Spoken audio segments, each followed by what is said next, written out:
There will be days where you will ask yourself, where is all this going?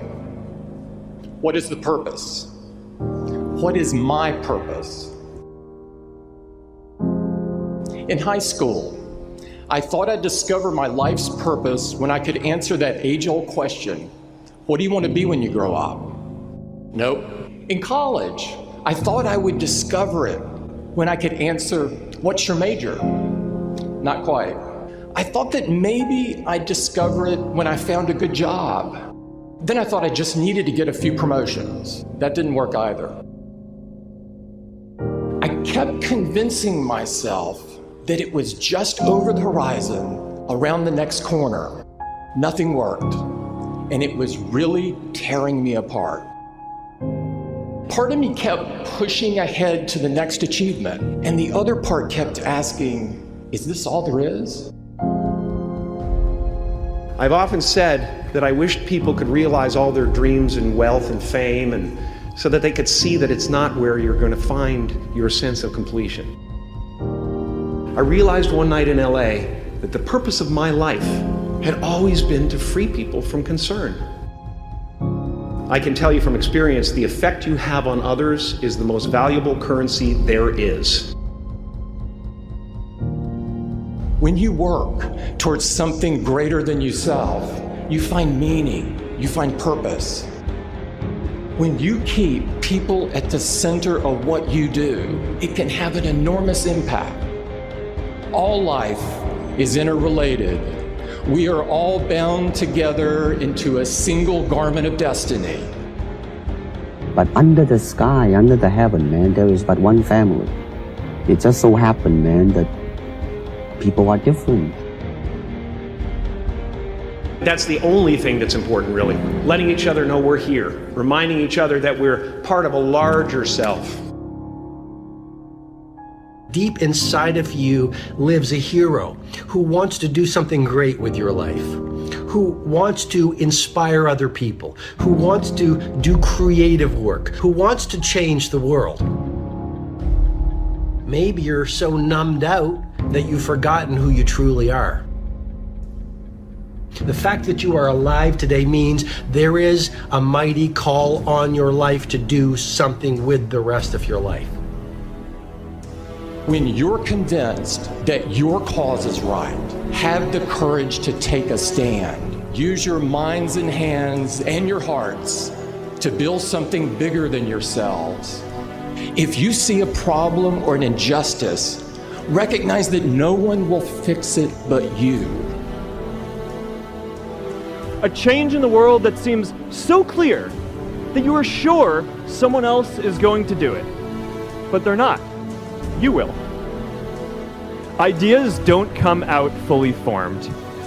They only become clear as you work on them. You just have to get started. How will you serve the world? What do they need that your talent can provide? That's all you have to figure out. I want to do good. I want the world to be better because I was here. I want my life, I want my work, I want it to mean something. If you are not making someone else's life better, then you're wasting your time. When you wake up in the morning and your life means something to somebody other than you, that you have a purpose. If you don't go do the things that you're going to do, people's lives will suffer. To live in service, not to you, but to live in service to humanity, to live in service to your family, to your church, to your city, to your country, to the world, that is the purest form of joy. Tear down that mirror that makes you always look at yourself, and you will be able to look beyond that mirror, and you will see the millions of people that need your help.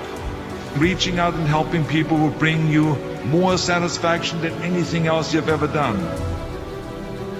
Measure your impact on humanity not in likes, but in the lives you touch. Not in popularity, but in the people you serve. There is so much out there conspiring to make you cynical, People will try to convince you that you should keep your empathy out of your career. Don't let that noise knock you off course. I found that my life got bigger when I stopped caring what other people thought about me. Yours will too. Stay focused on what really matters. When I look around, I always learn something, and that is to be always yourself and to express yourself, to have faith in yourself, to express oneself honestly, not lying to oneself, and to express myself honestly. That, my friend, is very hard to do. Everything you gain in life will rot and fall apart, and all that will be left of you is what was in your heart. Don't let anything stand in the way of the light that shines through this form. Risk being seen in all of your glory. You are ready and able to do beautiful things in this world. You will only ever have two choices, love or fear. Choose love, and don't ever let fear turn you against your playful heart. Many things can contribute to our not approving our dreams, our not feeling good enough. A lot of things can contribute to that. Many of us never live up to our potential or don't approve ourselves because we never had anybody to believe in us. Looking at some of the things that keep us from approving ourselves, that we've all done some things that we don't feel good about. Things that if we had to do those things over again, we would not do those things, or we would do things differently. So part of what we must do in order to begin to move into your greatness, you got to remove a major energy block. And that is dealing with the issue of forgiveness. People that have hurt you, someone who's done you wrong. Make a list, and things that you have done that you feel bad about, that you regret. Make a list. Maybe a time when you weren't a good father, or a good mother, or a good brother or sister, or you were a bad child, or you didn't do a good job, or you lied, or you were dishonest, or you stole. No one knows this but you, or something you feel good about, so I was a real dog in me to do that. Something you just really regret. So we make a list of all those things. All of us have some of that. Somebody said there's some good in the worst of us and some bad in the best of us. So none of us escape. Now here's something I want you to do. I want you to become involved in an active process to get some clutter out of your life. So if there's any area in your life that you need to clean up, there's some people who's cluttering up your life. They serve no purpose whatsoever. They're just holding and occupying the space that somebody useful, positive, nurturing, and contributing could be holding that space. You don't even have time to look to see what else is out there because you all have all of these people surrounding you that's not enabling you to grow. So look at what is it I need to get out of my life. Just start cleaning this stuff out. See, whatever you have in your environment is a reflection of your consciousness. So you got all that chaos there. That represents some disorganized, cluttered section of your mind. So let's get all that out of there, all right? Work to get that out, clean that up. Anybody that you feel very strongly about, have some negative feelings about, let's look at some good reasons to forgive them. Number one, you must try and see what has happened or see things from that other person's point of view. Let's look at it from their point of view. That's one area. That's number one. Then number two, holding a grudge hurts you. It doesn't hurt them. So just for good health and peace of mind, let it go. Any feeling of resentment or anger or hatred is called, to me, the load of bitterness within.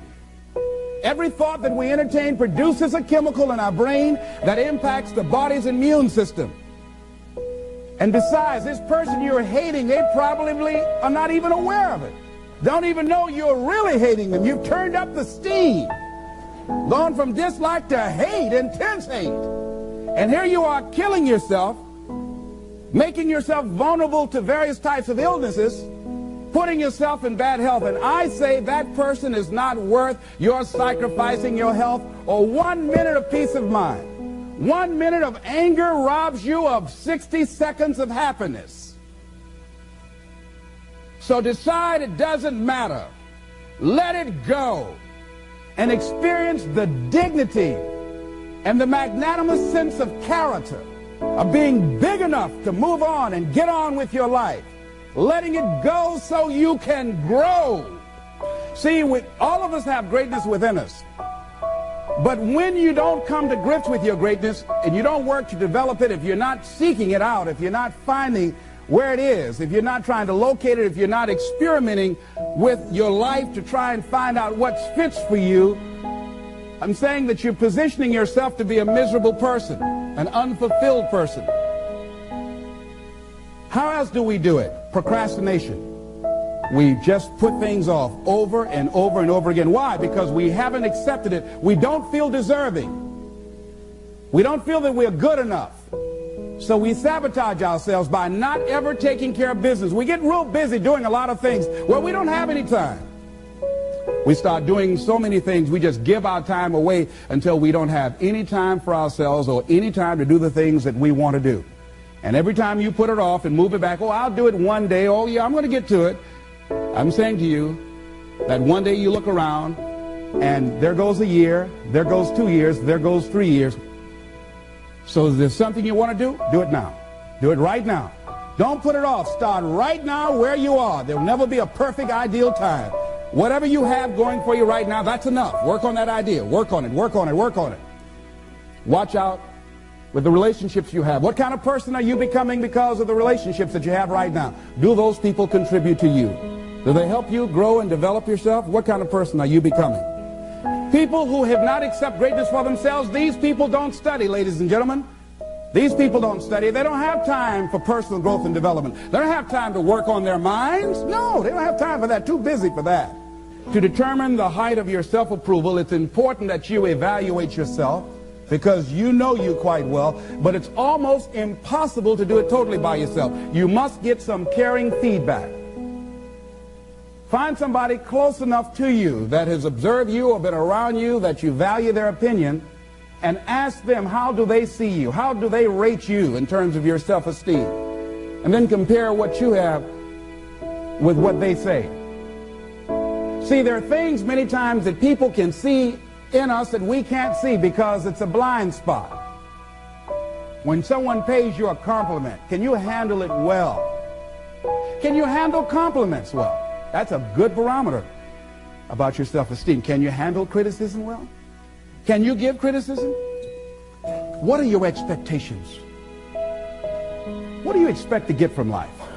What do you expect to get from your business? What do you expect to get from your relationships? What is your ideal day? What is it that you expect from this experience, this trip, this journey that you're involved in? People that have a strong sense of self-approval, they have high expectations for themselves and from life and from others. See, a lot of people don't expect much from life. So they don't shoot for much. They're not preparing for much. A lot of people are just showing up in life. A lot of people just get up in the morning and they go through the day, they go to the job just to pull a check down, watching the clock coming in. So you want to be a different kind of person as you forward your life. You want to get something out of this. If you're going to do it, it's worth your time, your energy. You've got some expectations from this. So examine your expectations versus your wishes. Some people wish they could do better, but some people expect to do better. Where are you on that? And love yourself. Make caring for you the highest priority in your life. Take care of you. Look out for what truly satisfies you. We're not taught to love ourselves. We're not taught to look out for ourselves. We're not taught to take care of ourselves, to become sensitive to our wants, to our needs, our desires. So make a conscious effort. Make you number one priority. Your peace of mind. Your health is more important than your family and any and everybody. Because if you don't have peace of mind, if you don't have your health, you can't serve anybody. Don't neglect yourself. A lot of us, and particularly ladies, have been groomed to be sacrificial lambs, putting their dreams on the back burner in deference to their children's dreams or their husband's dreams or their family's dreams, and forget about themselves. then become resentful and angry and bitter. So start taking care of yourself, looking out for you. Develop a health plan. Your health is all you got. So start taking care of you. Eating nutritious meals, willing to exercise your body, taking care of this body, loving yourself. So do some good stuff for yourself on purpose. Take some time out for you. You can't develop and manifest your greatness. You can't be a high achiever if you don't feel good. You don't take care of yourself. It takes the edge off your life. It helps you to manage things rather than allowing them to manage you. Gives you more personal power to deal with stuff. Take care of you. Now here's something else I suggest for you. Become aware of what your needs are and develop compassion toward yourself despite your human defects. Develop compassion for yourself despite your human defects. You will never be perfect. Hello? You will never be perfect. You're human. You've made a lot of mistakes. You've done a lot of dumb, stupid things. Guess what? You're not through yet. You got to learn to be gentle with yourself. Make it all right. What you don't know, mistakes that you make. It's okay. Handle it. Learn from the experience. Decide that you are going to, whatever you become involved in, to be upfront, to be true to yourself. Are you getting what you need out of it? And be upfront with people and tell them what you need from them. Don't assume that they know. Don't say, I thought you knew. No, tell people up front, here's what I need from this in order for this to work for me. Be upfront with your stuff. Tell them up front so they're not surprised later on. So your feelings aren't hurt later on. See, if they tell you up front they can't do it, now you know you can keep on stepping. But tell people up front, here's what I want. In order for me to play this game with you, if we're going to dance, this is what I got to get out of it. See, if you don't take care of your needs, guess what? You will always have that nagging song in the back of your mind say, well, when do I get mine? See, we're taught to be quiet and not speak up for ourselves. And not to be selfish. If you don't take care of you, who do you think is going to take care of you? Who's going to look out for you better than you will? No one. No one's going to do that. You got a business? No one's going to take care of your business better than you. Nobody. Nobody. Anything you want to do in life, you've got to take ownership of it and say, hey, I'm going to make this happen. Be willing to venture out and do something that you have fantasized about doing. And you know you probably won't be good at it, but do it anyhow.